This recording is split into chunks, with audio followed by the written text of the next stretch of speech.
Welcome to the Old Man of the Three with JJ Redick and Tommy Alter, brought to you by 342 Productions. This is episode 216, Jamal Mashburn. We will also have a draft with Josh Hart. Tommy is away this week. He's in Singapore, I believe, somewhere on the other side of the world. So he will not be drafting with us this week. We will be joined by our head of production, our lead of content, our creative director, whatever title you want to give him, whatever title he wants, he can have, Jason Gallagher. Ton of stuff to get into with Jamal Mashburn. Just a fascinating story, playing for Rick Pitino, growing up in Harlem, playing at University of Kentucky, played in one of the all-time basketball games, Duke, Kentucky, in the Spectrum in 1992. We do talk about that game a little bit. And he played in one of the greatest eras in NBA history, in the 90's, early 2000s, battling a number of all-time greats, and he was an all-star himself. And the way he can tell stories, can describe the game, talk about the game in such a entertaining way, just a wonderful guest. Can't wait to get to that. Before we do, want to do our DraftKings Sportsbook segment. Tonight, we've got an incredible game, potentially a finals preview. The Boston Celtics, the best team in the NBA, the best record in the NBA, going up against the defending champion, Denver Nuggets, in Denver. Now, if we remember, Denver beat Boston in one of the best games of the regular season so far, not too long ago. A few things from that game that I thought were really interesting. It's one of the few games this season that Michael Malone put Aaron Gordon as the backup five. He shortened that rotation. We saw that throughout last year's playoff run. They really treated that game like a playoff game. Both these teams have played excellent basketball of late. They lost, of course, last night. Boston blowing a 22-point lead against the Cleveland Cavaliers in Cleveland. That was a super entertaining game. And then Denver losing to Phoenix in overtime. They fought back in Denver. They were also down big. And ultimately, Kevin Durant just took over in that overtime. But these two teams, I say this all the time, they both have an identity. They both have a way that they play. They both have ways to exploit mismatches. You want to go small? Okay, who's going to guard Aaron Gordon? Who's going to guard him? Because Nikola Jokic is going to find him in the paint. End of game for the Denver Nuggets. They're going to go to their two-man action with Jokic and Murray, and you've got shooters, and you've got Aaron Gordon lurking on the baseline and the dunker spot. Boston, of course, they play in a way that exploits mismatches constantly. I do want to bring up the fourth quarter last night against Cleveland. Got a little sloppy with the ball. Got a little sloppy with their closeouts on shooters. Dean Wade, of course, outscored the Boston Celtics himself in the fourth quarter. The metrics say that the Boston Celtics' fourth quarter and clutch offense has been awesome. And it has. I believe they're the fourth best offense in clutch time, the seventh best offense in the fourth quarter overall. But I found a little interesting nugget from Matthew Williams. Boston, in the fourth quarter, have ISO'd the fourth most in the NBA in terms of frequency. So fourth most ISOs per 100 possessions. They are 27th in points per possession on those ISOs in the fourth quarter in the NBA. At times, their offense feels a little stagnated in the fourth. And I know you can get a lot if you want to manipulate a Derek White, Jason Tatum pick and roll and get Derek White's defender on Jason Tatum and play out of that. But I really believe this. Like, at times, it feels like you need a little bit of movement, a little bit more movement. The White-Porzingis pick and roll, Cleveland did a great job of that last night. So something to watch, because I think this is going to be another close game like it was in Boston. Something to watch is Boston's late-game execution. It's been sort of a theme. But again, the metrics all say good stuff, minus those ISO numbers. A couple things I'm interested in particular with this game is the matchups. You know, I brought up Aaron Gordon playing backup center in that first matchup. How does Boston look to exploit? I think Michael Porter Jr. is probably the guy that they'll hunt at times. They'll probably hunt Jamal Murray at times. On the other end, how does Boston match up with Jokic? He just had his way with Porzingis. Is Boston going to double? Jalen Brunson and the New York Knicks, who I had that game earlier, Joe Mazzulla decided I'm not going to blitz Jalen Brunson, even though that was the prevailing wisdom of most teams right now going against the New York Knicks. We're going to blitz Jalen Brunson with Julius Randle out. He's been blitzed the second most times in the NBA. Joe Mazzulla said, I'm not going to do that. I don't want to get into rotation. I'm going to trust my guards. I'm going to trust Derek White on him. I'm going to trust Drew Holiday on him. I don't want to get into rotations, not just for threes. The Knicks are a great offensive rebound team. I don't want to get into rotations because then I'm out of position to get offensive, to get defensive rebounds. So how Boston matches up, how Denver matches up with Boston, it's going to be a fascinating chess match between these two coaches. Very excited about it. I think both these teams are certainly at the top of the list if you talk about championship contenders. Boston opened the season at plus 500 on DraftKings Sportsbook to be the NBA champion. Denver opened at plus 600 as the defending champs. Right now, they have the two best odds in the NBA. Boston at plus 230, Denver at plus 450, the Clippers in third at plus 475, and Milwaukee in fourth at plus 700. Look, to be in the NBA Finals, you have to ask yourself, can a team beat the Boston Celtics in 7 games? This version, not last year's version, this version with Kristaps Porzingis and Drew Holiday added to this team, with Derek White being unlocked because he's now the primary ball handler on this team. Can you beat them 4 out of 7 times? And with the Denver Nuggets, a proven champion now at this point, but in a much tougher Western Conference, a loaded Western Conference. There's no easy matchups. There's no easy first-round matchups in this conference. It's going to be fascinating to see if these two teams can get to the NBA Finals.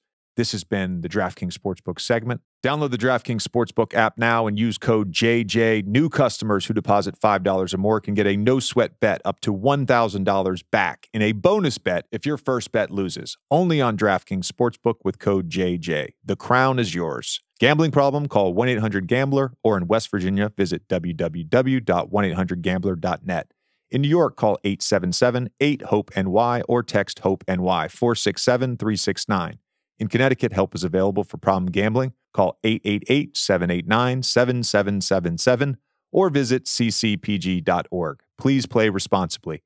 On behalf of Boot Hill Casino and Resort in Kansas, 21 plus, age varies by jurisdiction. Void in Ontario. One no-sweat bet per new customer. Issued as one bonus bet based on amount of initial losing bet. Bonus bets expire 168 hours after issuance. See dkng.com/promos for deposit, wagering, and eligibility restrictions, terms, and responsible gaming resources. Let's get to our conversation with Jamal Mashburn. Jamal, I saw you at a Miami Heat game recently, sitting courtside, looking great, looking fit. Love it. Came over and said hello, and you were kind enough to do this, so we appreciate you coming on. How much do you watch today's NBA? I've been a season ticket holder for the Heat, I want to say, over the last 7 years. And the reason I became a season ticket holder, it took me so long, was my son started to get into basketball quite a bit. And he's now playing at the University of New Mexico under Richard Pitino, which is my former coach's son, Rick Pitino. So he started and wanted to go to more NBA games at that particular time. I was a little bit reluctant at first because, you've been there, done that. I didn't want to deal with all the hoopla around it. I wanted to spend time with my son. So I had a conversation with Pat Riley, and, he was like, come on through and stuff like that. We'll take care of you. And my son started to enjoy. There's a difference between sitting in the stands and sitting courtside. So he got a little spoiled there. You know what I mean? So he always wanted to come back, but he wanted to come back courtside. So I struck a deal with them and bought those courtside tickets. And, we probably go to not me and my son because he's in college. Me and my fiance probably go about, I want to say 75 to 80% of the games, because I travel quite a bit, but I watch it enough to see the difference of when I played. but also watch it enough to see where there's that commonality of when I played and also the versatility of the players of when I stepped in. So I actually like today's NBA, except for certain parts of it. I think analytically, the 3-point shot has definitely revolutionized it. But I was used to that playing for Rick Pitino in college. He revolutionized the college game. So I'm kind of in that scope that you can run on the fast break for threes and different things like that, but also keep in mind the fundamentals of the game and that mid-range shot, especially in playoff and clutch situation, because it's open. But I like the game. I think the skill set, it's an extension of what I saw when I watched myself, Grant Hill, and Penny Hardaway play. So it's kind of one of those things where I was always a versatile player. So I like the expansion of the game in itself. And I like the openness of it. I'm an offensive guy. I care about defense just enough, but for me, I like the game. So I get a chance to watch it. I think it's a prettier game than it was when I played. I think it was more difficult to score when I played, a lot more physicality. But I like the openness of it, and I like the versatility of it. I want to get a little more granular with these differences and commonalities in a second. I just want to make one comment because it's so interesting to me, you talking about getting season tickets so you could go to the games with your son. And, when I played, my kids, when I retired, were turning 7 and 5. And they really don't have any memories of me playing basketball. And the year I retired, they get into the NBA. Now they're obsessed with basketball. And I take them to games. We've been fortunate enough a few times to be given courtside seats. So now every time that I pay for my own tickets, like I buy my tickets when I go to Knicks games or Nets games. But a few times we get hooked up. And every time we go to a game now, Knox will be like, "Dad, where are we sitting? Exactly. Dad, where are we sitting?" And I'm like, "We're not sitting courtside, bro. Chill out. It's a different experience. So the openness and spacing, I think, is probably what stands out to me. And Jamal, just so you know, I grew up watching the 90's. I mean, I was introduced to the game. We'll get to in a second. The first game I ever remember watching was your Duke-Kentucky game. Watched the Duke-Michigan final game, and then Jordan against the Blazers that year was my introduction to the NBA. So, and the NBA was on my radar, but I don't have any recollection of watching until 1992, right? But I love watching full games.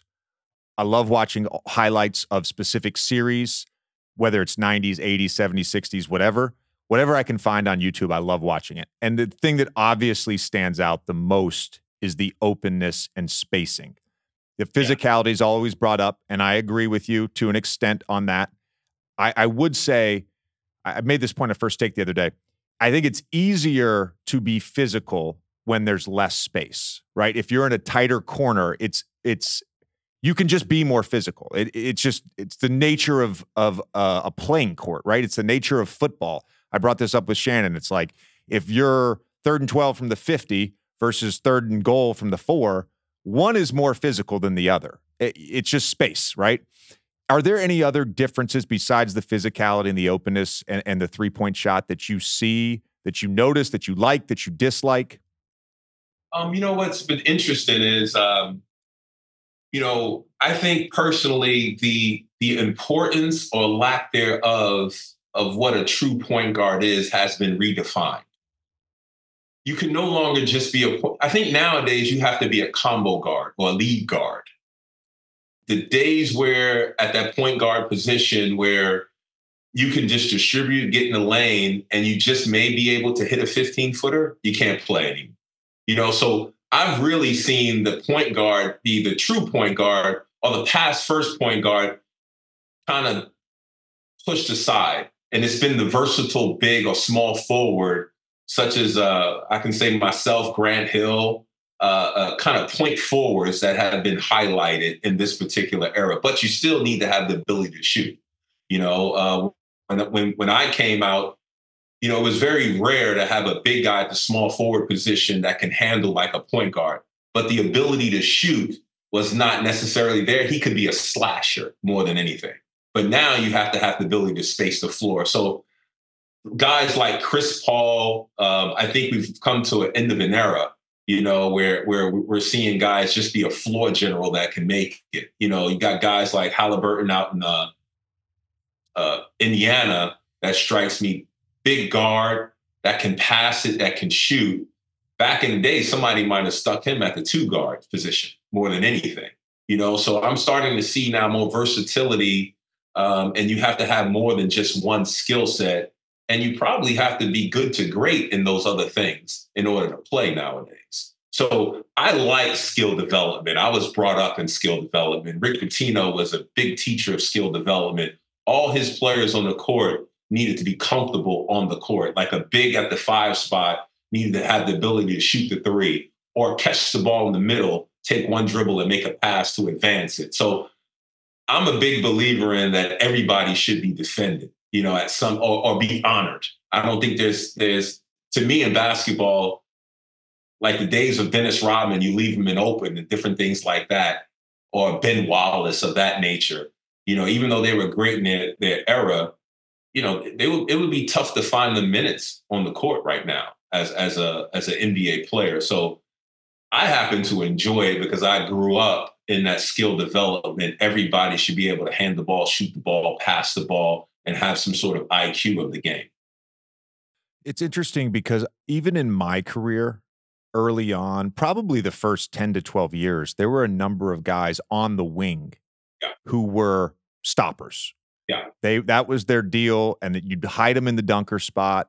If they did wander out to the 3-point line, you didn't leave the paint. Correct. And I'm not going to name the names. I don't want to, I'm not throwing anybody under the bus here. It seems like in today's NBA, there's a little bit of a trade-off that coaches and front offices are willing to make, in that they just want more shooting. And oftentimes some of these 3-and-D guys, it's not even that they're elite shooters. It's the threat of them taking 6 or 7 threes a game and making them at 34 to 35%, right? It's that creation of space where, even as early as as late as 2016, 2017, I mean, I can name the guys. I don't want to, but there were guys that I would get hit on, that are like, JJ, go guard this guy, stay in the paint, take the roll man. If there's any penetration, take a charge. You don't have to worry about them if they're on the perimeter. And now teams are willing to make that trade-off. We just want more offense. And I think in some ways, Jamal, that has led to more efficient offenses, and it's made it harder for defenses because you don't have those guys as much anymore. Correct. I believe that, let's be honest here. I think it's hard in this era of basketball to guard somebody because there is so much spacing, and guys are much more versatile to beat you off the bounce and with the 3. So to close out on a guy, even if he's a 34% shooter, really not a knockdown 3-point shooter, it's still difficult to close out on that particular person. Even in my era, people talk about guarding people one-on-one. You're very rarely going to be able to guard the 15th man or the 12th man on the bench one-on-one. Let's be candid about that. It's all schemed. For me, I've always liked where the evolution of basketball has gone. I enjoyed playing in the 90s and the 2000s. But, would I've liked to play in this era and see what it looked like? Of course, 100%. You know what I mean? Because I just think that ultimately this particular era is a showcase of skill set more than anything, of how your skill set can be prominent. And I think size does not really matter. I think look at a guy like Kyrie Irving. It's more, he's playing with Luka Doncic. You can slide him to the 2. But if he played in my era, they wouldn't slide him to the 2. He would be a 1, essentially, because they say he couldn't guard the 2 at the end of the day. So I like the versatility of it. I like the skill of it. I called sometimes those New York Knicks and Miami Heat basketball series that we played in, I called it prison basketball. You had to jump off 2 and you couldn't go off 1. You know what I mean? It was just one of those styles where you're playing in the 70s and 80s. And I think also, too, Pat Riley has done a great job of watching him of transition throughout this whole thing. And he probably had to take a leave of absence and go to the president's office because he wanted to slow it down quite a bit. So he was smart enough to get Spoelstra in there after he won a championship with Dwayne Wade and those guys. But it's a different game, but I highly enjoy watching it. I think it's a lot more palatable. One thing I don't like is all the statistics that are thrown around and, different things like that. I mean, I think those are great, but you still have to have an eye for the game and high IQ for the game. I think statistics are used for tools, but it shouldn't be a complete decision maker on when you're evaluating players and teams. Yeah, and I say this all the time. Oftentimes, the analytics reinforce the eye test. Sometimes they don't, but oftentimes they do. Jamal, we're 10 minutes into this, 12 minutes into whatever we are. You've given me so much stuff. There's so many routes I can go off of everything you said. I want to talk a little bit about this skill development thing. And I want to go back to your career because you mentioned Rick Pitino. And we're talking about this evolution of the primary ball handler and the point forward. You mentioned Grant, you mentioned yourself, you mentioned Penny, of course. Magic, I kind of call the modern NBA 1980 on because Magic, that was his rookie year. That was Larry's rookie year. And they sort of ushered in a new era, both financially for the NBA in terms of awareness and ratings and all that stuff, but also in terms of the way that bigger players played basketball.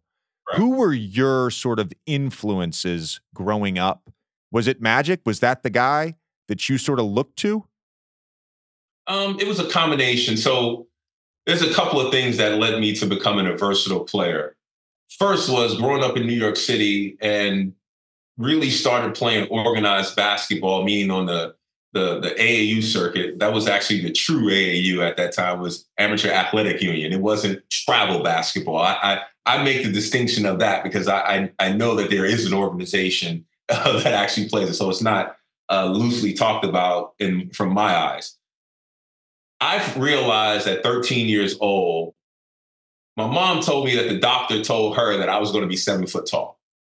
So I said, you know what? I'm 13 years old. I think I was 6'3" at the time. And I started to play AAU basketball and I was a center because I was just the biggest guy out there at 6'3" at the time. Then I went to travel with the Gauchos because that's where I started playing, was with the Gauchos in New York City in the Bronx. And we played in a tournament in St. Louis and we came in 4th place in AAU. And I realized there were bigger people than me playing the center spot.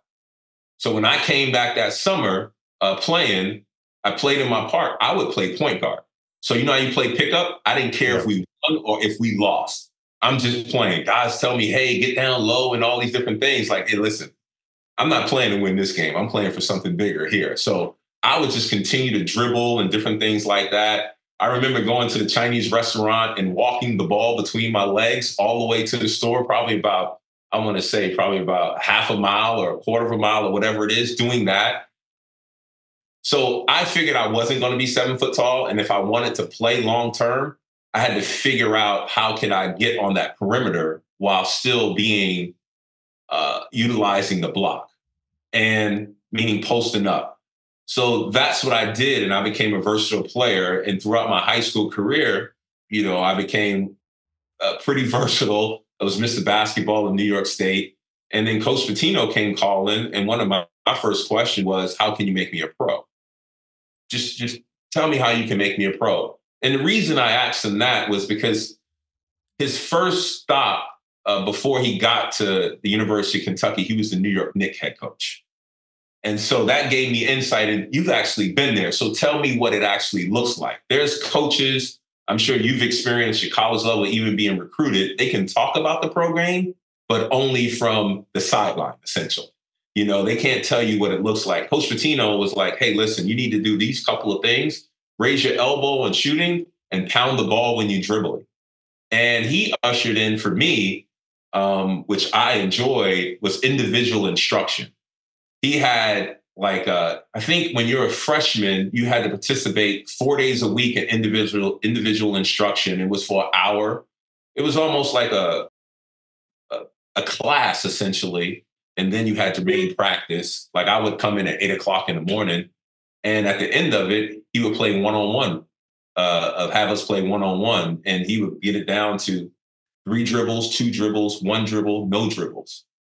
And posting up, in and outs, all these different things. So I was attracted to that because I thought at 6'7" and 6'8", that was going to be uniquely difficult to guard. And when I got to the NBA, JJ, to be honest, my first year, I thought it was just completely easy. I was surprised how easy it was for me, just because I can handle the ball. And I remember matching up in my first exhibition game was LA Clippers versus Dominique Wilkins and Mark Aguirre. And I used to watch Dominique Wilkins, the human highlight film, and I'm out on the perimeter, in and out, going by him and different things like that. And then he's standing next to me on a free throw. He was like, "Young fella, you got it." And I'm like, "Damn, this is pretty easy." It was almost scary how easy it was, to be able to get to the basket. And I don't think they were used to that. I remember Charles Barkley coming out to me on the perimeter, and I sized him up, crossed him over. And then he came to me, he said, "Young fella, you got to stop all that dribbling." So I knew I was uniquely different in that aspect. And to me, that was a sign of I can get to anywhere I wanted to go at any particular time. I didn't have to press it, So it was easy once I got to the NBA because it was a one-on-one game at that time. You know what I mean? You posting up mid-post, get double teamed, catch the rebound, push it. They weren't used to that. And I looked at Magic Johnson, not as necessarily as a hero of mine, but I took bits and pieces of certain players. Magic was the passing. Keem Olajuwon was the footwork in the post. And also one of my all-time favorites was Larry Bird. Those three guys.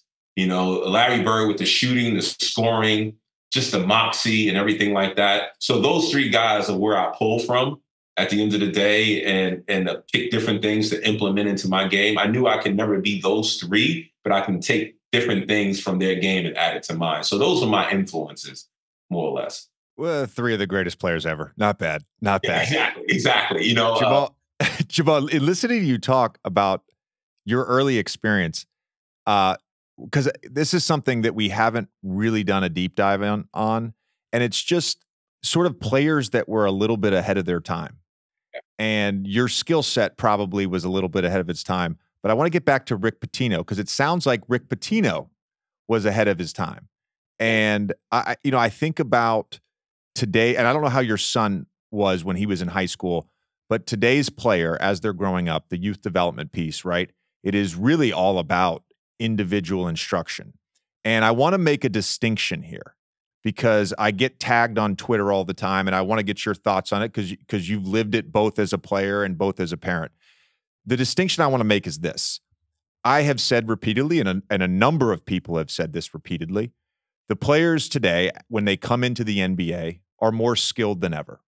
Their dribbling moves, the shots they can make, the step-back jumpers, their dribble combos, their footwork, the Euro stuff, the gather step, like all of this stuff is being taught so early. It was not taught to me. I did not have individual instruction until I got into the NBA. A little bit at Duke with Johnny Dawkins, but there were so many rules around how much time he could spend with me that I didn't get it. So I didn't get individual instruction until I got in the NBA. Players today, I think it's a matter of fact, are more skilled. And every time a coach or an NBA personality complains about fundamentals, everybody comes at me like I'm lying and players are not skilled. There's a difference in understanding how to play the game in a 5-on-5 setting versus the individual skill set. And I don't think people are wrong. I think people growing up, because it's so individualized now in America, they do struggle with how to function 5-on-5. They do struggle because they only spent 1 year in college and didn't get the coaching from Rick Pitino or didn't get the coaching from Coach K. There is a distinction between the individual skill sets and the fundamentals of playing a team game. I don't think that's off base, and I want to get your thoughts on that. I think you're on base. I think where I kind of lie is, what do you utilize as far as the solution is concerned? So you're right. A lot of these guys are working on in and outs, combo moves, shooting, sidestepping, all these different things. And my son is, he works with a gentleman down here, Ronnie Taylor, who's become a great friend of ours. He has a lot of NBA guys.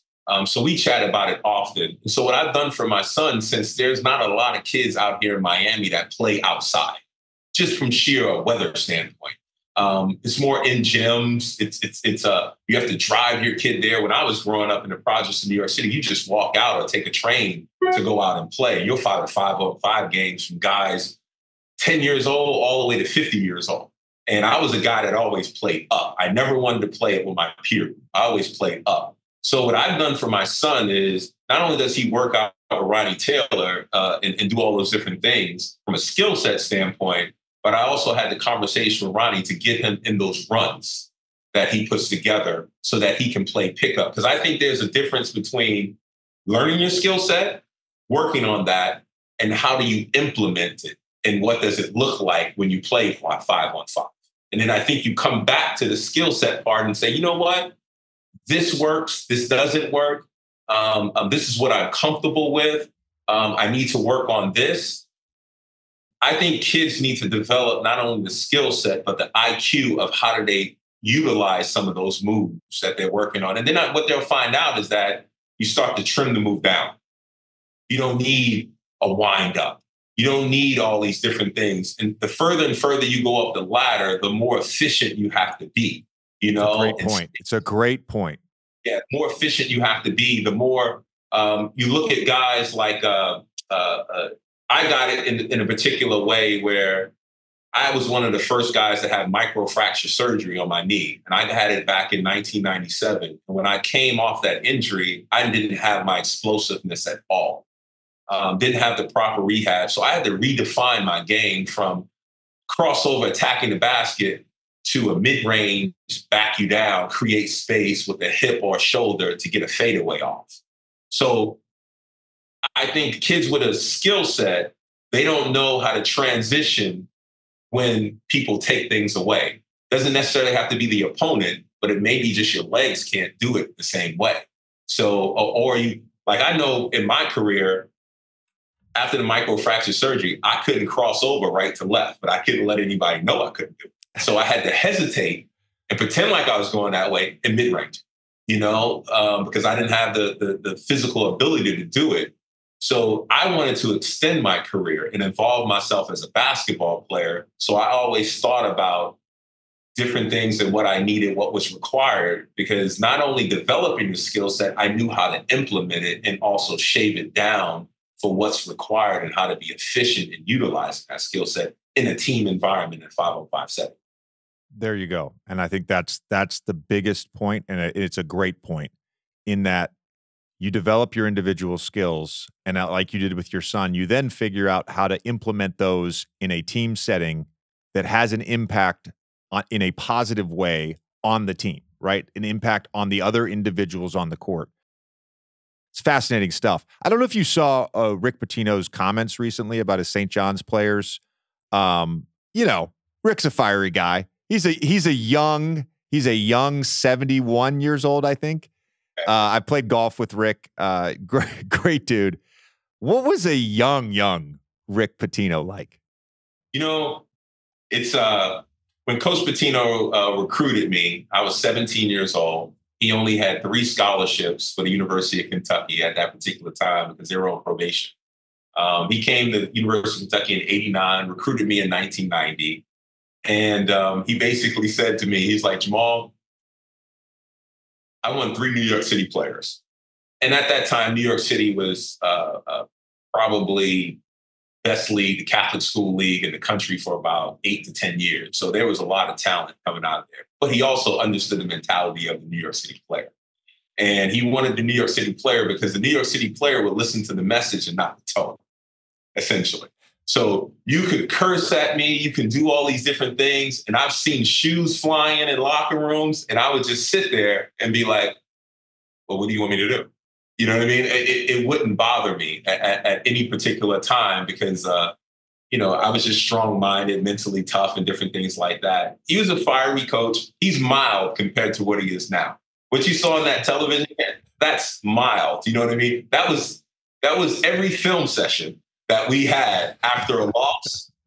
So that was a very tame. But also, with that being said, times are different now.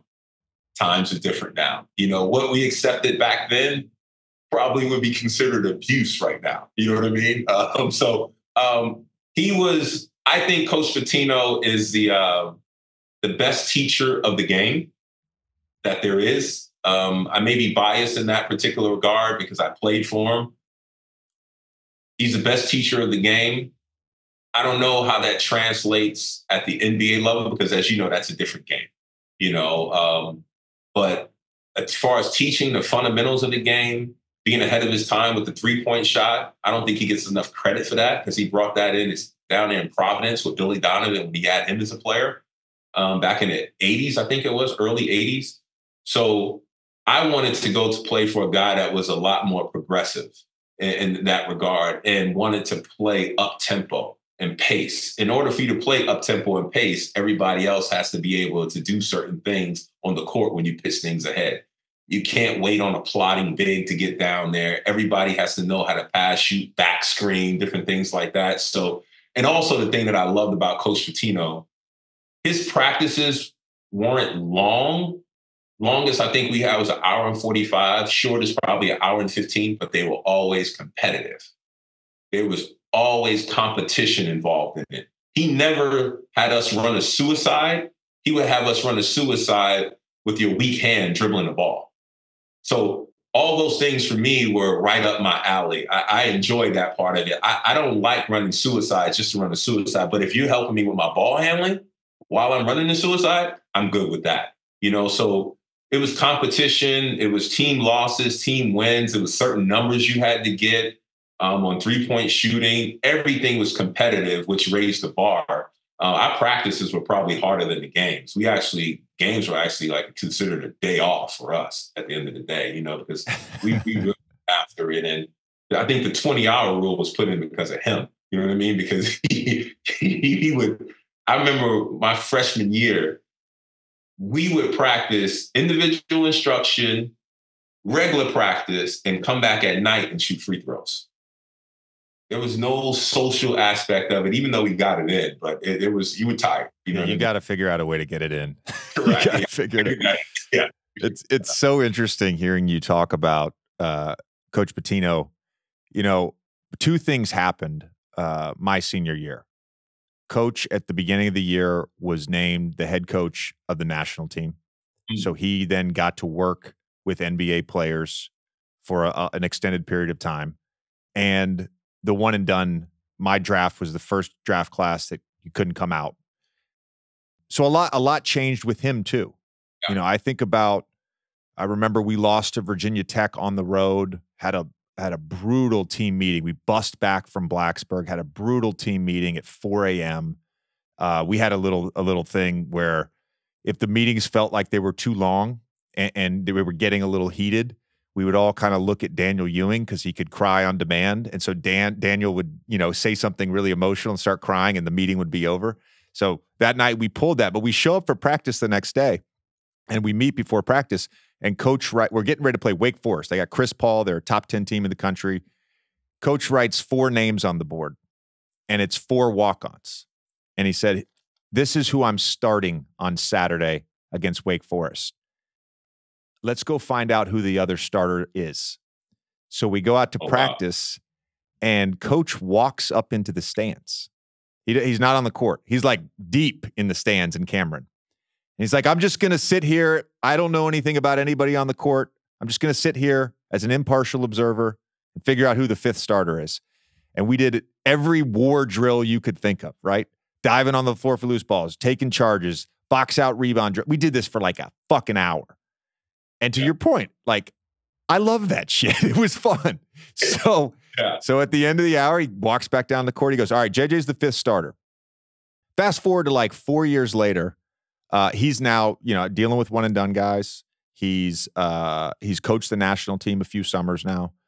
And I'm back the day before a game to watch a practice. And I watched him do the practice and I went over to him and I was like, man, you've gone soft. You've changed. Like, I feel like my class of Duke guys, that was the last like real experience that we had. And it was gradual, of course, but coaches have to evolve, of course. The game evolves. This is a question I wanted to ask you because you said the word twice already. Did you hear the word analytics when you were an NBA player? Did that word ever pop up at all?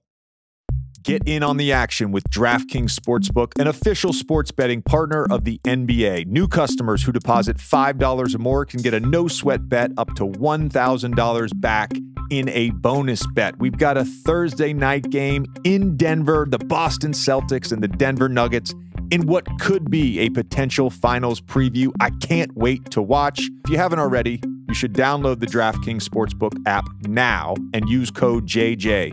New customers can get a no-sweat bet up to $1,000 if your first bet loses. Only on DraftKings Sportsbook with code JJ. The crown is yours. Gambling problem? Call 1-800-GAMBLER or in West Virginia, visit www.1800gambler.net. In New York, call 877-8-HOPE-NY or text HOPE-NY 467-369. In Connecticut, help is available for problem gambling. Call 888-789-7777 or visit ccpg.org. Please play responsibly. On behalf of Boot Hill Casino and Resort in Kansas, 21 plus, age varies by jurisdiction. Void in Ontario. One no-sweat bet per new customer. Issued as one bonus bet based on amount of initial losing bet.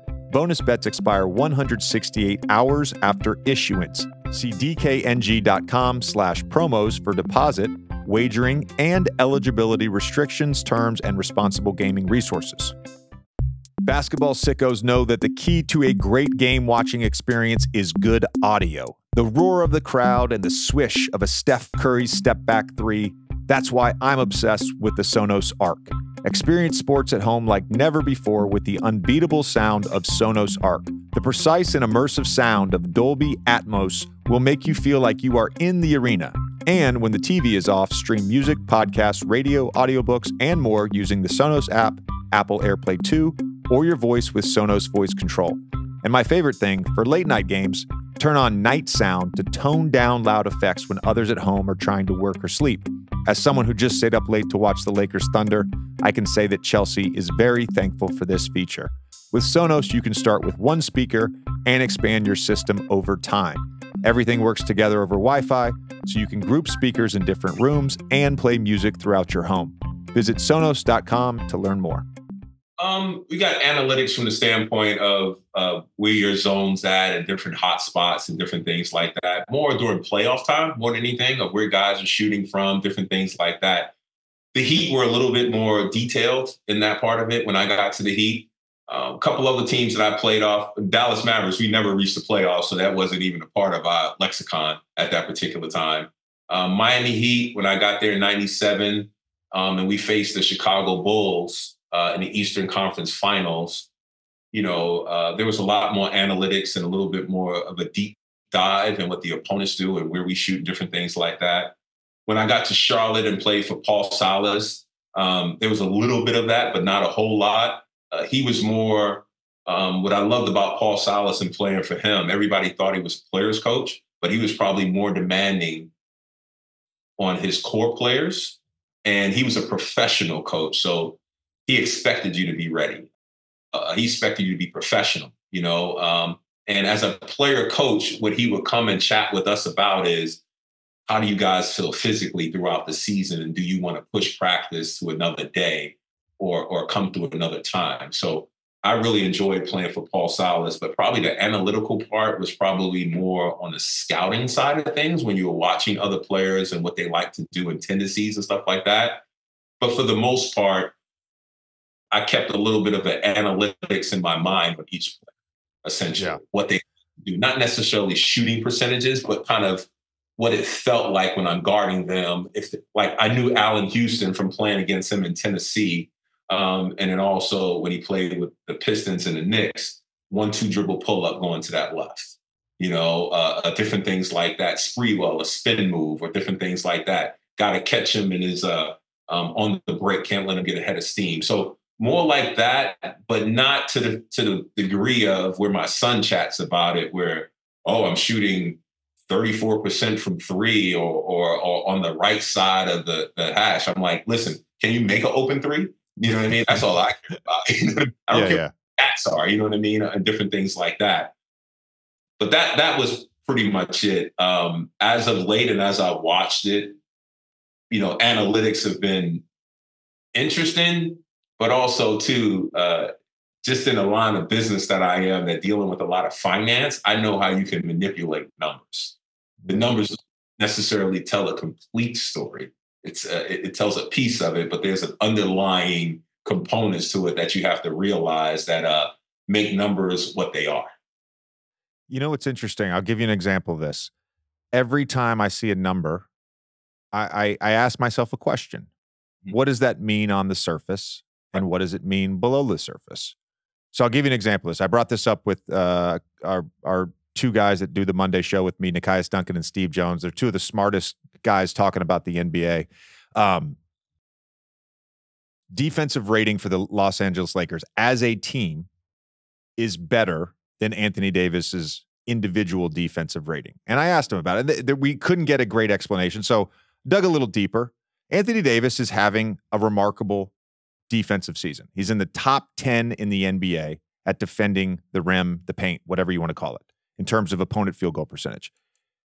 You go a little deeper, you look at his teammates and how they have defended the rim, and they're all everybody's shooting like 70% or higher against them, right? So it's like, okay, there's an example of like, all right, Anthony Davis' defensive rating is worse than the Lakers' team rating. That doesn't necessarily mean the Lakers are a worse defensive team with Anthony Davis on the floor. You have to dig a little deeper. Great point. But to answer my question succinctly, I think what I was trying to get at a little bit was like, there was never a coach that you had that was saying, this is the value of this shot versus this shot. This is the value of getting to the free throw line versus a mid-range jumper versus a corner three versus a like that didn't exist, right? That was not a thing that was talked about. No, that didn't exist when I played, but that to me goes back to, I don't need statistics to tell me what type of IQ I need to play with during the game, where I need to go drive the ball to get to the free throw line and cut a lead down. I don't need an assistant coach to tell me, well, statistically, no, that's just playing 5-on-5. Yeah. You know, the IQ of the game of, like I chatted with my son the other day. I'm like, listen, dude, if you drive the ball and get it to the bonus, you're going to get more free throw attempts and make free throws. That's going to add to your scoring average and help your team win. And you're in the penalty. I don't need a guru to tell me that. You know what I mean? You know, you need to offensive rebound or on certain occasions or different things like that, or don't take that mid-range shot. When I played, the mid-range shot was probably the only one you're going to get off at the end of the day. It's going to be a corner three when it's swung over there, off a double team in the mid post or the low post. You got to knock that one down. But in order to get to the paint all the way and toss it up over Tim Duncan and David Robinson, it doesn't make a lot of sense if I can stop at the elbow and pull up and take a somewhat contested 15-footer from Bruce Bowen, with Bruce Bowen on me. I'm taking that one as opposed to trying to drive it to 7-footers. It's just, I don't need a statistician to tell me that. That's just being a bright basketball player, essentially. You mentioned that Mavs team that you were on as a rookie. And I've talked with Legler about this. You guys started 2-39 that year. You did not set the all-time record for fewest wins in a season. You got to 13. Your Kentucky teams, I looked this up, 22-6, 29-7, 30-4. And then you go to a team that starts 2-39. What kind of shock to the system was that? What do you remember about that year? You know, I recall that year was tough. My first year was with Jimmy Jackson, was the lead, the face of the franchise at the time. And I think the year before, he only played 19 games because he was holding out because of the contract at that time. Then I come in, and the first thing I realized was, you know, Quinn Buckner was my head coach. And love him as a person, and but he didn't have a lot of experience as a head coach at that particular time. And I remember my first shoot-around practice, I came shooting threes. Coach Pitino, we're going to shoot the three. NBA line doesn't matter. I get into my shoot-around practice, and you know how you're doing 5-on-0 and different things like that. And I take a three on that 5-on-0. And he says, rookies don't shoot threes. And I'm a little bit of a pushback guy. And I was like, well, why the hell did you draft me then? And this is the first day, and we didn't kind of see eye to eye after that particular moment. And then we had some issues with, we had another veteran, Derek Harper. He was going through a transition and he wound up getting traded to the Knicks and wound up playing in the playoffs for them. But it was difficult. I mean, I remember sitting there at times in my rookie season of just sitting in my locker, not wanting to put my shoes on. Like it was hard losing that many games. And it wasn't the fact of just losing. I can almost pinpoint you in every game in the middle of the third quarter where the game was over. It was over, completely over. We weren't prepared. We didn't have the personnel. We also, what I realized my rookie year, and I think a lot of guys go through this period of where you're trying to plant your flag on talent, tell a league on what type of player you are. And that's natural. You know what I mean? We all go through a particular point where it's individual and different things like that. And there was a lot of that on that Dallas Mavericks. We were just too young. And then the following year, Jason Kidd came, made it better, but we were still lacking in a lot of areas and different things like that. And I loved playing with Jay Kidd at that particular time. He was phenomenal. I would say some of the things that he did in practice, that I saw, you had to have your head on a swivel because he was the one guy that could pass the ball. And I make the equation out. I don't think a young Jason Kidd statistically could play in this particular era. Not the old Jason Kidd where he hit a standstill three, but when he was with me, his first year and a half, Jason Kidd struggled to make triple doubles on the point side of it. And he had 18 rebounds, 15 assists, and 8 points. I'm like, dude, you can't get 2 points, man? Like free throws? But he evolved and became a pretty consistent shooter. But, leadership, the veteran we didn't have, organization was going through a shuffle there where they sold the team to Ross Perot Jr. at one point.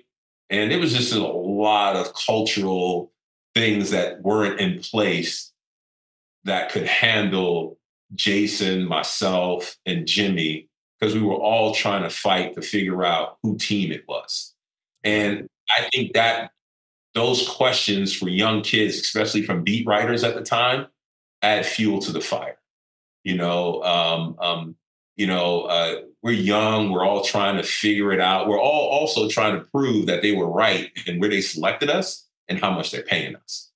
So there was a lot of factors why we didn't come together. And I think a lot of it was youth, and we didn't have any veteran leadership to show us the way in the NBA, and even the guy that we had in Derek Harper, he was going through a transition with his own, going from a team that was losing to want to be on a playoff contender. So can't fault him for that, but just we never had the proper cohesiveness and leadership. And then also at that time, I don't think we would have listened anyway. We were just too young. Yeah. Look, I think the reflection there is beautiful because that's a common thing still in the NBA with younger. I mean, I've lived it on certain teams I've been on where it's like, well, who's the alpha? Who's the second guy? I've got to plant my flag. It's all very true. Your story about Quinn Buckner at your first shoot around brought back my memory of my first practice training camp, my rookie year. We're doing that drill where you go 3-on-2, 2-on-1, 3-on-2, 2-on-1. And so I'm on the defense with Carlos Arroyo in the 3-on-2. I can't remember who shot the ball, but they get back to go, 2-on-1. Carlos dribbles it up. He throws it to me on the right wing. I spot up behind the line and I hit 3, right? It was all net. It was cash, Jamal. It was all net. This is what I've done at Duke for 4 years, right? Transition threes. And Brian Hill stopped practice and he said, we run for layups. We don't shoot transition threes. And I'm, in my mind, I'm thinking, motherfucker, that is my layup. Yeah, correct. That is my layup. I just happened to say it. Yeah, you just happened to say it. I was not a pushback guy at that point in my career. Jamal, I find this really interesting. You came into the NBA. You get drafted. About 4 months later, MJ retires. You play a full season, no MJ in the league. He comes back the following year in March. And then the Bulls dynasty, the last 3 championships. What was it like to play in the league without Jordan? What was it like to play in the league with Jordan? Obviously, you also did a couple other years where he was in the league and then he came back with Washington. Yeah. So I would say I think I played against Jordan in '93 as well. I remember that with Coach Pittman. And then my second year, there was no Michael Jordan. And that was that infamous time, I think, when Scottie Pippen was trying to get him back and he held up his shoe or something, come back or whatever. You know, what I recall about that particular instance was that everybody was trying to find the next Michael Jordan. It went from Harold Miner was a candidate. Grant Hill was the face to the NBA. Everybody was searching for it. Who knew that years later that would be LeBron James coming, at the end of the day. But everybody was searching for that next one. Penny Hardaway had it attached to him as well. I will say this. Michael Jordan, to me, I wasn't a huge fan growing up because as a basketball player, there were certain things that I didn't identify with because I couldn't do it.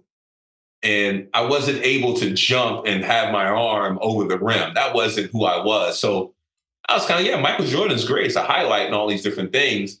Phenomenal player. But I really follow Larry, Magic, and Akeem Olajuwon because they were more close to me, just like kids follow Steph Curry essentially nowadays because, 6'3", he's identifiable. They can relate. Michael Jordan, I will say, transitioned to NBA the same way that Magic and Bird did on the coattails of them because the media started to get more involved. And they were looking for somebody, and Michael Jordan was the obvious case. I mean, he wore a suit. He was phenomenal in the air. He was doing things that people haven't seen before. Well, they have seen before if you were a dedicated NBA person from David Thompson, with Dr. J, all those other people. But from the common fan, I think Michael brought more people in to watch his style of play. And boom, the NBA takes off. And then I think it was 92 that I played against the first Dream Team with myself, Grant Hill, Chris Webber. I think that Dream Team and Michael Jordan being a focal point of that really globalized and mushroomed what the popularity of the NBA is because it now is a global thing and people were responding to it more. Even to the point where years later, I want to say it's probably about 15 years ago. About 15 years ago, I went over to China in Beijing. I was in Beijing, Shanghai, and I had people coming up to me on the street.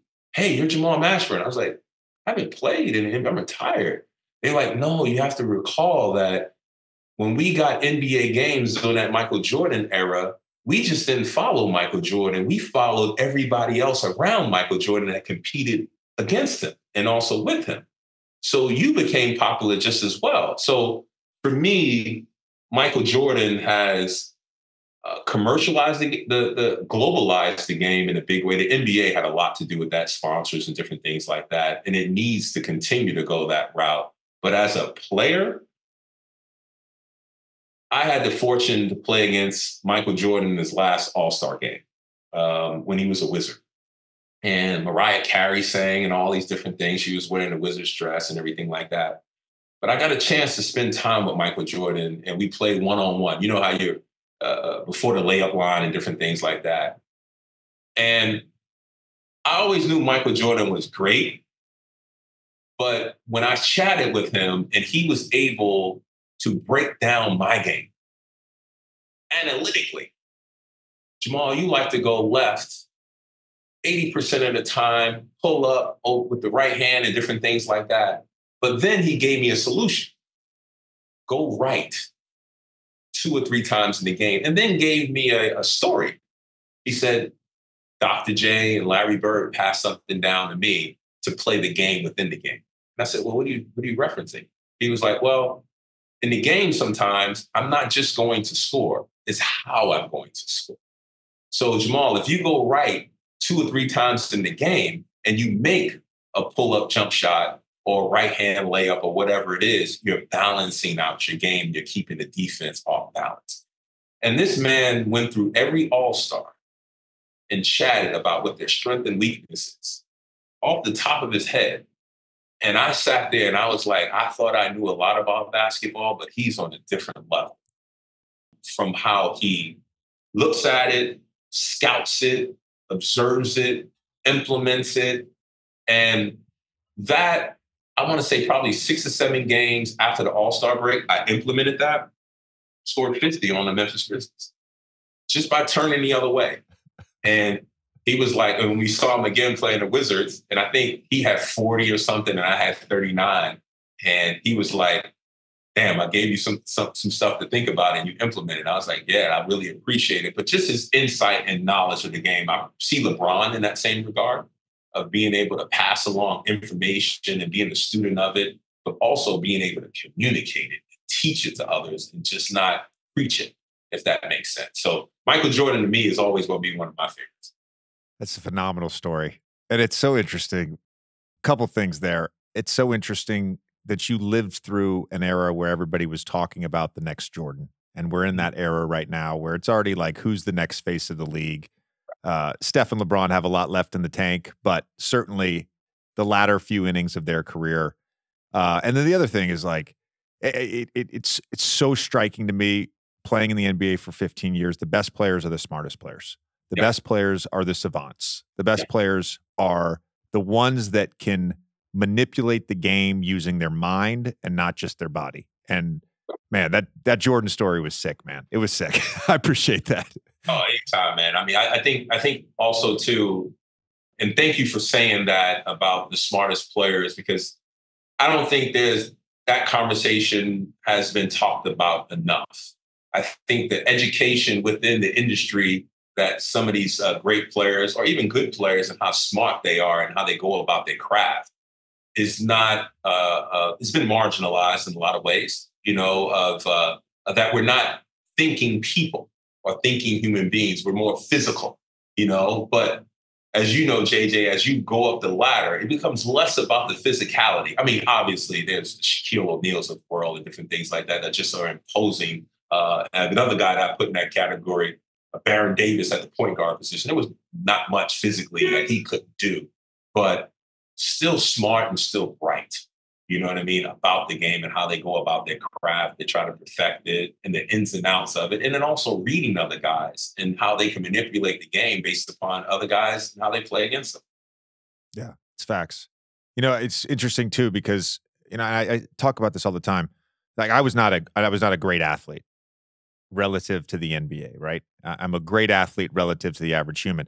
If you were to like look at a graph and it's like with some anomalies and some outliers in terms of athleticism, it's a pretty straight line. If you were to sort of like put a plot on every NBA player, it's a very different looking graph if you were to plot basketball intelligence. Right. And the way certain people think the game and manipulate the game. And when those great athletes are also great thinkers, well, then you get some of the greatest players ever. And by the way, you don't have to be a great athlete relative to NBA standards to be a great player. Nikola Jokic is not a great athlete in the traditional sense, but he's incredibly bright. And he anticipates and thinks the game and all that stuff. Jamal, a couple more things before I let you go. Number one, you mentioned the Knicks Heat. You called it prison ball. Yeah. Of course, there's the iconic moment in Game 4 when Oak and Alonzo got into it, and Jeff Van Gundy's kind of doing that, pulling on his leg or whatever. You guys lost to them. I think it was 3 straight seasons, right? 98, 99, 2000, I want to say. What was it like playing in that rivalry? We don't have great rivalries anymore in the NBA. What was that like for you? Well, one thing's for certain, you're not going to have the Knicks. I think there's a little bit of a Knicks Heat rivalry now that has spilled over, but everybody from New York is in Miami right now. So I mean, there's Florida. So it's a difference. Miami has become the 6th borough of New York City, essentially. So it's different. I think we might have beat them one time. I don't recall. But what I found interesting a couple of times was we always seem to match up with them. We can be the number 1 seed, and then the Knicks would be the 8th seed, but they're not a true 8th seed because they got players out, Patrick Ewing, whoever, Latrell Sprewell, whoever it was, But there was this, playing against Larry Johnson, Charles Oakley, Patrick Ewing, who's one of my favorites, and different things like that. Charlie Ward, Chris Childs, and all those guys. I mean, it was competitive. It was, then you had the undertone with Pat Riley once coached the Knicks and different things like that, and he left to go to Miami or whatever it may be. Them getting Alonzo Mourning in free agency, I think it was free agency, and he changing the culture. There's much more physicality down here. It wasn't about palm trees and going out at night. It was strictly about basketball and work. So I think the mentality and the culture that was set by Pat Riley actually fueled the Knicks stuff. And then also just being in the Garden. It's just different playing against the Knicks. It's different playing against the Lakers. It's different playing against Boston. I mean, Minnesota's good right now, but Minnesota's Minnesota. You know what I mean? There's just a certain cachet. And then also the time you play. We would also play the Knicks during the season on Christmas Day at noon. You know what I mean? So there was a lot of buildup. And we also had similar styles at one point in how we played, slowed it down, worked through the big and different things like that. So I say it was prison ball because you couldn't cut through the lane without getting hit. That was impossible. You're going to get double teamed. You're going to get smacked around. The pace of the game was going to be in the 80s, so possessions were tight, which made it competitive, but there wasn't a lot of room for error at that particular point. So I enjoyed it. From the standpoint of the competition standpoint, but it was football, at the end of the day. You know what I mean? It was almost like, running backs running through the lane where there was no fancy layups. There was no skill development that needed to be presented. It was, you're going to jump off 2 feet, pivot, or you're going to get smacked in the face. You know what I mean? At the end of the day. So it was just a different brand. I enjoyed it. We still get a lot of people down here who want to relive those days, but, I don't think it's coming back. And the rivalry from when I played, to me, it all started when I was in high school, college, and then also in the pros. More difficult to find in the pros unless somebody's beat each other and it's been back and forth. I don't consider rivalries where you get people that want to watch the game. You know what I mean? That's not a rivalry. That's a contest. And by the way, I apologize because you guys did beat them in 96, 97, the year you lost to the Bulls in the conference finals, and then they beat you 3 straight years in the playoffs. So I apologize. I had only looked at the last round of the playoffs in 96, 97, so I apologize for that. Oh, no worries. I'm not a fan. Yeah. I just want to get the facts right, Jamal. I just want to get the facts right. All right, now that I've warmed you up for an hour and 4 minutes, we got to talk about one last thing. One last thing. And that is arguably the greatest basketball game ever played. The first basketball game that I ever remember watching.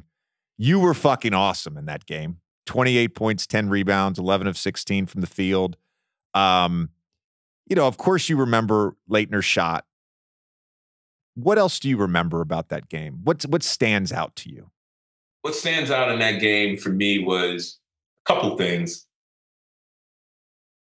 We were coming off of probation. It was our first time at the University of Kentucky playing in an NCAA tournament. And I don't think there was a lot expected from us. So it felt like underdog a little bit, had to prove yourself a little bit more than anything and prove yourself that you are back on the scene and different things like that. That was my sophomore year. My first year, we couldn't go to the NCAA tournament. So I experienced that of watching the NCAA tournament as a collegiate. And we had a very good record.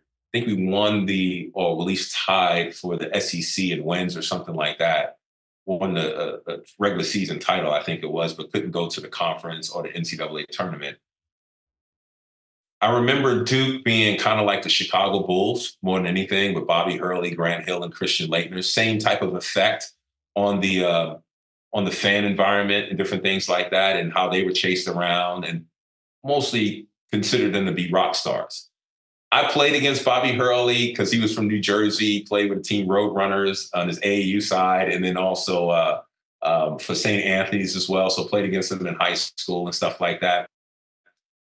I was really good friends with, and still am to this day, with Grant Hill. Me and Grant Hill met at 13 years old at a St. Louis AAU event that I talked about previously. So we stayed in touch throughout the whole time. So it was good to see Grant, and then played pros with Antonio Lang. I think it was in Dallas or Charlotte or whatever it was. But what I remember about that game, of actually playing it, it felt like a pickup game that had no ending to it, where nobody was watching. And there was just a flow. There was just a flow. And I remember two Hall of Fame coaches in Krzyzewski and Pitino. And I don't remember them I remember Coach Pitino coaching, but also taking a back seat and letting things evolve and happen. And I don't know if you or anybody in your audience has been a part of anything where you're playing a pickup game and it feels right. It just feels right. Things are slow. Shots are being made. It just feels good. You don't never want to come out of that zone. So that's what it felt like to me. And then I foul out, and I remember Grant Hill making that pass. And I remember watching Christian Laettner, and I think all his basketball players and his fans, there's something to be said about the ball leaving somebody's hands and everybody watching it. And it's almost like you just kind of know it's going in. You know what I mean? You just kind of know. You just like, oh, shit, this is going in. And I couldn't do anything about it. I remember us being very, very sad and upset going into that locker room. I was upset because the four seniors that we played with, they were moving on. I had another year, junior year, and I wanted to win it for them. You know what I mean? Yeah. Win it for them because they were, I think it was 3 out of 4 were Kentucky kids that were walk-ons or weren't a lot expected of them. And they were key components of the team. They were starters. You know what I mean? They're the ones that were held over and stayed with University of Kentucky when everybody else left, when they went through their issues with the NCAA.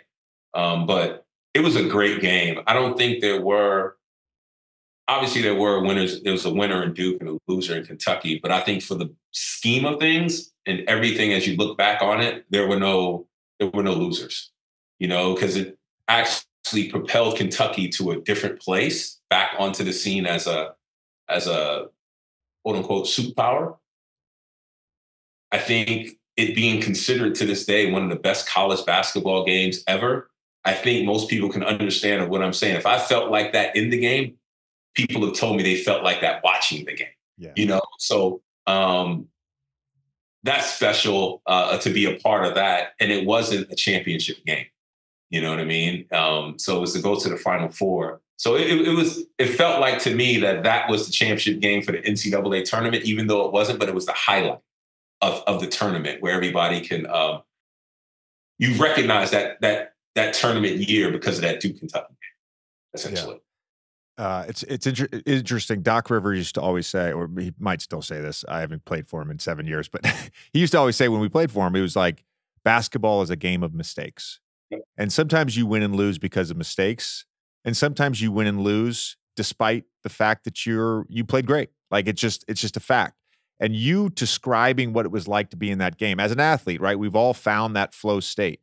And as an athlete in a team sport, we found that flow state with each other, right? Where you feel that flow state with your team. I think that's what it was watching that game. It was watching 2 teams and 10 guys on the court individually and collectively in that flow state going back and forth. And to hear you talk about Rick too, taking that step back and just allowing it to happen. I mean, that's why it is considered one of the best games ever, because it was beautiful to watch. Well, that's one of the reasons that I probably think I enjoy watching basketball now is because, having a Hall of Fame coach read the situation, but also we were prepared. We were prepared. So for him to take a step back now, he made adjustments and different things like that, but the flow of the game, how there's certain coaches that they want to call a play every time down. It's like, dude, let the flow happen, man. We got 2 or 3 plays that we got in our back pocket that we can run. You don't have to be the genius on the sideline. Nobody's coming to see you, my friend. You know what I mean? So he actually, and I give him a lot of credit, he had us prepared for every situation. And then also, at the end of the day, JJ, I think for us, it was also a proving ground that we can compete. Because like I mentioned, Duke at that time, when you go back in history, they were the Chicago Bulls, that Jordan era Chicago Bulls. When you guys traveled, there were people outside the hotel. It was pandemonium around that. There was a lot going on. People don't realize how great of a college player or even pro player Christian Laettner was. I think expectation got in the way of how people actually view him in a lot of ways. I thought Christian Laettner, in my opinion, is probably the greatest college basketball player that there ever was, excluding Lou Alcindor. You know what I mean? For what he was able to do, and perform at, and at the expectation level that he had to perform every year. Then Bobby Hurley, I mean, nobody could stay in front of Bobby Hurley, even at the 1992 Dream Team thing. Bobby Hurley became a pro, in my opinion, at that Dream Team thing. Stockton and all the other guards, they were having fits with Bobby Hurley. It's like, who is this little dude coming in here? Because you couldn't guard him. You know what I mean? And and then Grant Hill, watching his evolution as a player. I've always told Grant, I said, you've been the same player at 13 that you were in pros. Wow. But he could handle it, different things like that. And, Grant's a special guy personally to me and different things. I got to know his family very well and everything like that. But all those guys and just the memories of it and different things like that. I mean, I probably get talked about more that Duke Kentucky game than my actual pro career, which I don't mind at all, So it's been fabulous for me to be a part of, just to say the least. Well, I admire you for your Kentucky career, and I also certainly admire you for a decorated NBA career. Jamal, you've been an incredible guest. This has been a very, very fun conversation for me. Appreciate the time, appreciate the thoughtfulness for all this stuff, man. This was awesome. Anytime, man. You got the number, so just reach out anytime, man. Love it. All right. Thanks, bro. Thanks a lot. Have a good one, JJ. Take it easy. Let's talk about well-crafted clothes and laid-back vibes. Let's talk about Faherty. Faherty is a family-built, values-driven brand that crafts clothes for life's great moments, whether that's an all-day surf session, a road trip with your family, a trip to the driving range, or a bonfire on the beach. And if you're new to the brand, you have to check out their Movement collection. They've got the new Movement dress shirt, which is everything you love about the original, but with a longer length so you can tuck it in, and a true spread collar so you can wear it with a tie. And you all know I have to sport a suit and tie to call games, so these Movement shirts have been a game changer for me. For listeners of the show, Faherty brand is offering 20% off your first order when you enter the promo code OM3 at checkout. Go to fahertybrand.com/JJ and check them out. That's FAHERTY brand.com/JJ for 20% off your first order with code OM3. A big thank you to our sponsor, SoFi, the official bank of the NBA. They're the next generation of banking, joining the league to help fans get their money right. I love SoFi checking and savings because you can earn more money on your money, up to 4.6% APY on your savings, which is 10 times the national average savings rate. In just 5 weeks, the money sitting in your SoFi savings account is earning more money than it would in 1 year with a big bank savings account with direct deposit. Get paid up to 2 days early, pay no account fees, and you can cash in on up to $300 when you sign up with direct deposit. Terms apply. Visit SoFi.com/banking for full details. SoFi is also running the Zero giveaway all season long. Each week, one lucky fan will get $10,000. I said it, $10,000 added to their bank account thanks to SoFi. Just click the link in the description or scan the QR code on screen to enter for a chance to win. No purchase necessary to enter or win. Open only to legal U.S. residents 18 and over. Visit SoFi.com/0 for official rules. This ends June 23rd, 2024. Thank you, SoFi.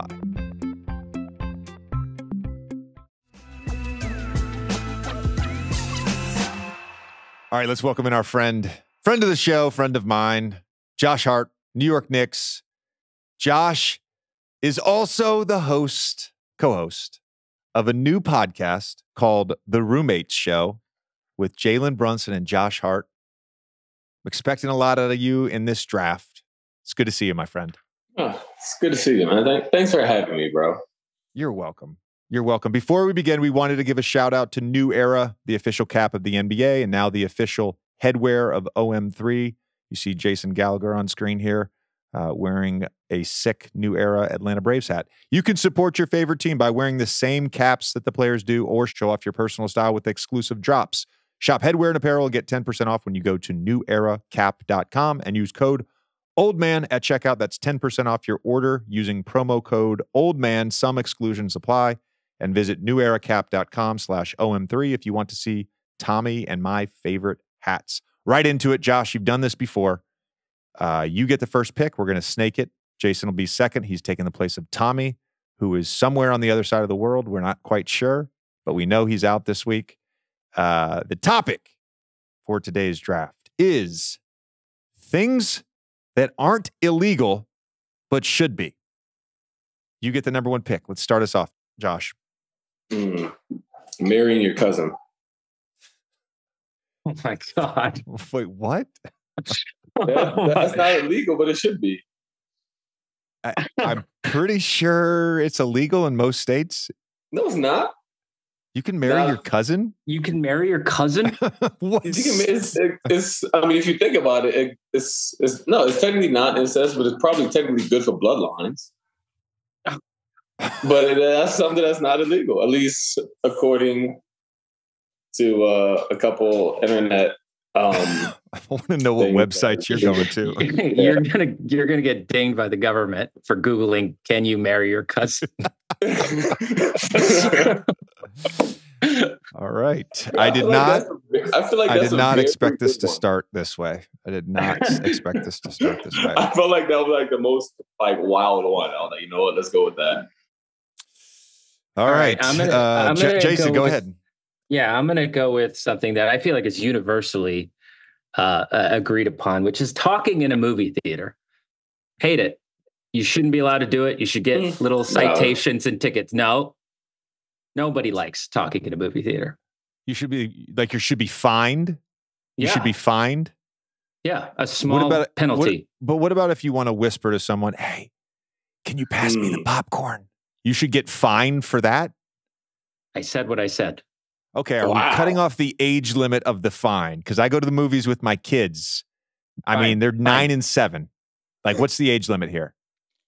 I think that if we're going to work that one out. I don't know. It's a state by state thing. Under 12. All right. This is a federal law, but in terms of the age limits, that's a state by state thing. The people can vote on that.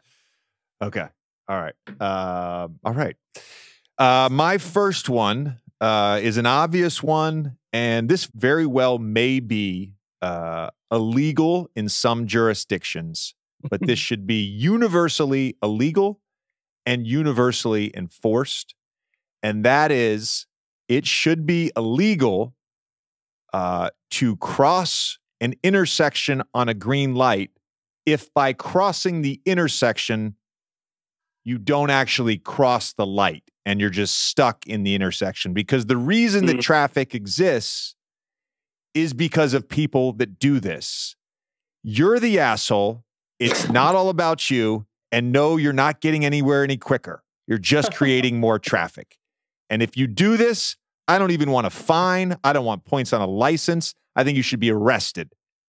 I spent a week, maybe 7 years ago. 2017. I spent a week in Tokyo.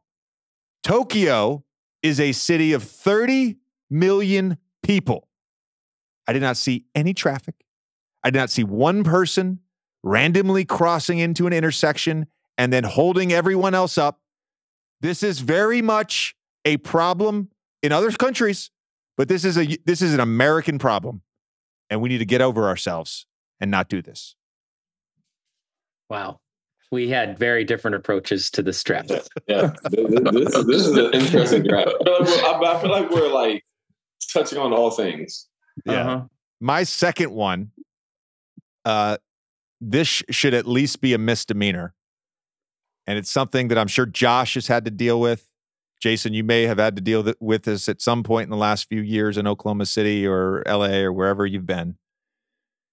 It should be illegal to ask someone for a selfie in a public bathroom. Oh. Big problems. Most people now, they recognize the idiocracy of shaking hands with someone in a public bathroom. Like, hey, what's up, man? Great to see you. Big fan. But now people are taking selfies in public bathrooms. And I have an issue with that. Don't like it. At least a misdemeanor. It's not a big problem for us podcast producers, but I hear you. My second pick, Kentucky Fried Chicken just released something called the Cheesa, and it is a chicken breast with melted cheese and pizza toppings on top. And I'm just kind of like, how is that any better for you than like any drug? Right. This is the worst thing I've ever seen. Well, what's the pizza top? It's like pepperoni and shit on a chicken breast. It's a chicken breast stuffed with mozzarella cheese and then topped with pepperoni. Melted on top. You eat it like a pizza. Is it a fried? It's fried chicken.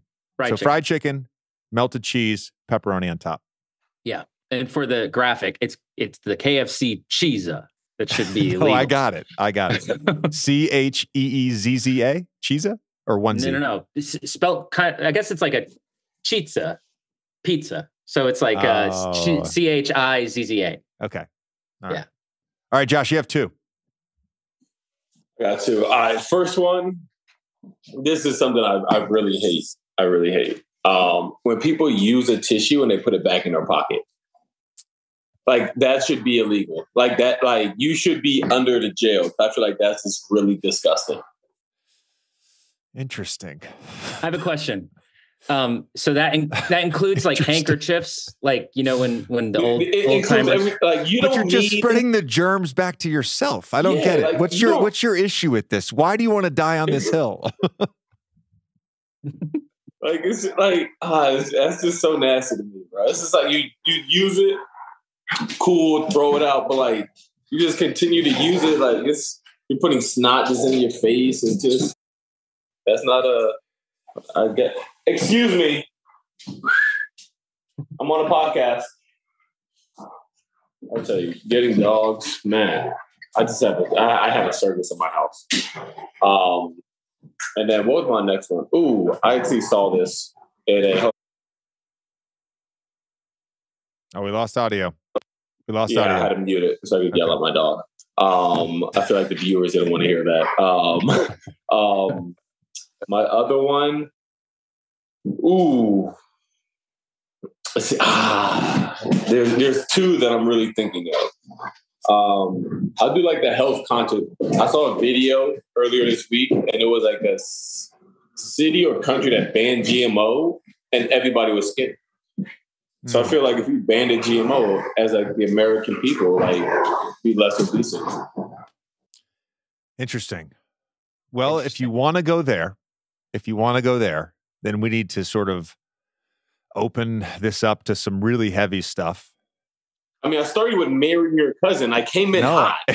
Dude, I mean, we should do away with lobbying. Right? I mean, that's why we have GMO in our foods. Yeah. Because of the lobbying industry. I'm with it. I don't know. I'm with it. We did, anything that cause us to have a healthier lifestyle, like we should, go towards that. Did you know that in some countries you can't advertise for prescription drugs? You can only advertise for over-the-counter drugs. Think about what America has become.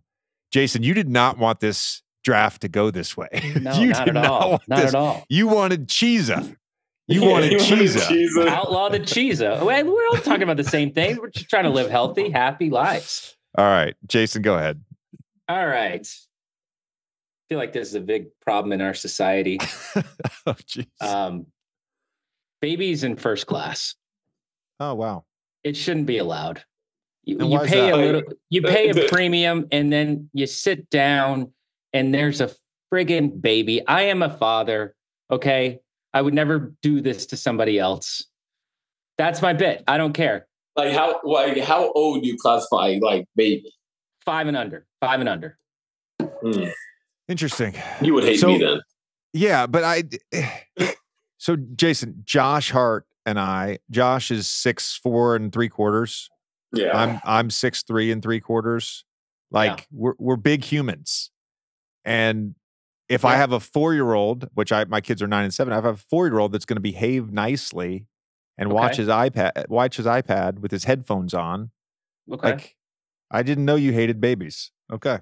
I'm just not a fan of babies there. Okay. It's just there. I need the extra room, is all I'm saying. Josh and I need the extra room. Well, what if you just, I'm open. What if he's doing business meetings, sending emails, being polite? We're a country that needs a little bit more, just dialogue like this. But what I would say is that, hey, if you are saying that you can handle it and your child will be great, then fine. I'm down to put that onus on the parent. But the second the baby starts crying, you get a fine. Okay. Ooh, this is Texas justice, folks. That's rough. Yeah. All right. Geez, you guys are not taking any of mine. So I've got a lot to work with here. My next thing that should be illegal that isn't is balloons. I think balloons should be illegal. Yeah. First of all, they're a waste of time. There's a whole industry around something that gives you momentary satisfaction that actually doesn't serve any purpose. There's no like psychological, emotional. No, it's bullshit. The balloon industry is bullshit. You're out on momentary satisfaction. Yeah, you have to be in the moment. It's a waste of money. It's a waste of trash. It's bad for the environment. Think about a loose balloon, or even worse, a bunch of loose balloons that a kid lets go of in a park. Some animal is going to eat that. It's going to have indigestion for 4 or 5 days. You've now created a problem for someone else just because you wanted to smile because someone told you that balloons were what makes people happy from balloons? Serious question. Have you ever had a backyard party? Hold on. If you ever had a backyard party with kids and somebody's like, "Oh, guess what? I brought water balloons." Okay, great. Now you've made all of my furniture in my backyard soaking wet, and I've got to spend hours after everyone leaves picking up 572 tiny little pieces of red, yellow, blue, and white balloons. Now you've wasted my time. But what if you do that? But what if it's at someone else's house and you get to partake in the water balloon festivities without having to clean up? I'm empathetic to that person who then has to clean up. I don't want to create a problem for someone else. I don't want to do that. I'm not in on that. I like balloons. All right, fine. You never had a balloon art? Like they gave you like a little sword as a kid and you were like, wow. So or like fun. A little dog. You're like, Mom, look, a dog. Nah, never got into it. Have you ever done the helium thing, where you sucked in the helium? That's hilarious. Man. All right. I see where this is going. I'm going to not do a serious one here. So I think it should be illegal at any driving range that doesn't involve a mat, but any driving range that involves grass. It should be illegal to not take divots in a straight line, or if you're a pro or a very good golfer, you know how the pros do it. They build a little rectangular of divots, and then it's very easy to replace. Here's the problem with people that don't take divots in a straight line. A driving range has multiple customers, or in the case of public course, private course, doesn't matter. There's multiple people, consumers, that are going to then go use that piece of land. It's not a very big piece of land. So if you take your clubs and you go play whack-a-mole with the ball all over the place, well, now you've hurt the next person.